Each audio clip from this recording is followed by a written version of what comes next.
அஸ்ஸலாமு அலைக்கும் வரஹ்மத்துல்லாஹி வபரகாத்துஹு. பேரன்பிற்கினிய சகோதர சகோதரிகளே, இலங்கை வாழ் சகோதரர்களே, நமக்கெல்லாம் தெரியும், நம்முடைய இலங்கை நாட்டிலே இன்றைய நாள் ஒரு கருப்பு நாளாக பார்க்கப்படுகிற அளவுக்கு அதிபயங்கரமான அளவில் 6 இடங்களில் குண்டுவெடிப்பு சம்பவங்கள் நடைபெற்றிருக்கிறது.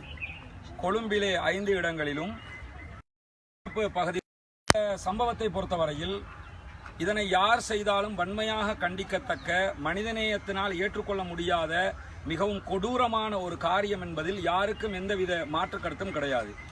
குறிப்பாக இன்றைய நாள் கிறித்தவ சகோதரர்களுடைய மிக முக்கிய நாளாக, அவர்களுடைய மதம் சார்ந்த ஒரு நாளாக காணப்படுகிறது.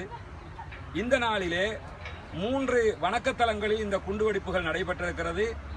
3 ஹோட்டல்களிலும் நடைபெற்றிருக்கிறது. இந்த சம்பவத்தில் யாரெல்லாம் சம்பந்தப்பட்டிருக்கிறார்களோ, எவர் சம்பந்தப்பட்டிருந்தாலும் அவர்களை பாதுகாப்புத்துறை உடனடியாக கைது செய்து அவர்களுக்குரிய கடுமையான தண்டனைகளை வழங்கி, நாட்டிலே இதுபோன்ற காரியங்கள் இனிமேல் நடக்காமல் இருக்கிற அளவுக்கு பாதுகாப்பு பலப்படுத்தப்பட வேண்டும் என்பது இலங்கை மக்களுடைய ஏகோபித்த கோரிக்கையாக இருக்கிறது. இந்த பிரச்சனையை பொறுத்தவரையில் இந்த பிரச்சனையோடு சம்பந்தப்பட்டவர்கள் என்று சில பேரை பாதுகாப்பு தரப்பு அடையாளப்படுத்தி இருந்தாலும், யார் சம்பந்தப்பட்டவர்களாக இருந்தாலும் அவர்கள் கண்டிப்பாக மனிதநேயத்துக்கு எதிரான குற்றவாளிகள் என்பதில் இலங்கை வாழ் எந்த ஒரு சமூகத்தைச் சேர்ந்த சாதாரண மனிதனுக்கும் மாற்று கருத்து இருக்க முடியாது.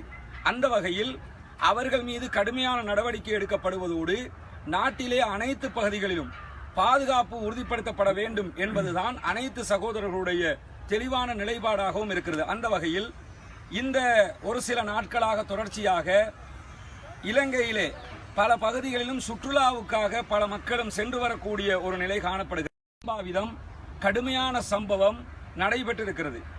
இந்த சம்பவத்திலே இதை பார்க்கிற சகோதரர்கள் இதனால் பதட்டப்பட்டு தடுமாற வேண்டிய ஒரு நிலை இல்லாத அளவுக்கு அவரவர்கள் பாதுகாப்பாக தங்களுடைய வீடுகளுக்கு எந்த ஒரு சிக்கலும் இல்லாமல் சென்று விட வேண்டியதுதான் தற்போதைய நிலையில் நாம் செய்ய வேண்டிய காரியமாக இருக்கிறது. அத்தோடு இந்த பயணங்களில் கலந்து கொண்டிருக்கிற யாராக இருந்தாலும், உள்ளூரில் இருக்கிற யாராக இருந்தாலும், இந்த சம்பவத்தோடு தொடர்பான எந்த ஒரு செய்திகளாக இருந்தாலும் அனைத்து தரப்பினரும் பாதுகாப்பு தரப்புக்கு ஒத்துழைப்பு வழங்கி, பாதுகாப்பு தரப்பினர் இதற்கு உரிய முறைகளில் பாதுகாப்பை பலப்படுத்தி நாட்டிலே பழைய நிலை தொடங்கி தொடர்ந்தும் நாடு ஒரு அமைதியான சூழலிலே பயணிப்பதற்குரிய ஏற்பாடுகளை செய்வதற்கு இலங்கை மக்களாக இருக்கிற நாம் அத்தனை பேரும் ஜாதி மத வேறுபாடுகளை கடந்து இதற்கு ஒத்துழைக்க வேண்டும் என்பதோடு, இன்றைய நாள் இந்த தாக்குதல்களிலே பாதிக்கப்பட்டிருக்கக்கூடிய அனைத்து சகோதரர்களுக்கும் எங்களுடைய ஆழ்ந்த கவலைகளை நாங்கள் தெரிவித்துக் கொள்வதோடு, இது மனிதநேயத்துக்கு எதிரானது. இதை யாருமே மனிதநேயம் கொண்ட எவருமே இதை ஏற்றுக்கொள்ள மாட்டார்கள். இந்த தீவிரவாத செயல் கடுமையாக கண்டிக்கத்தக்கது.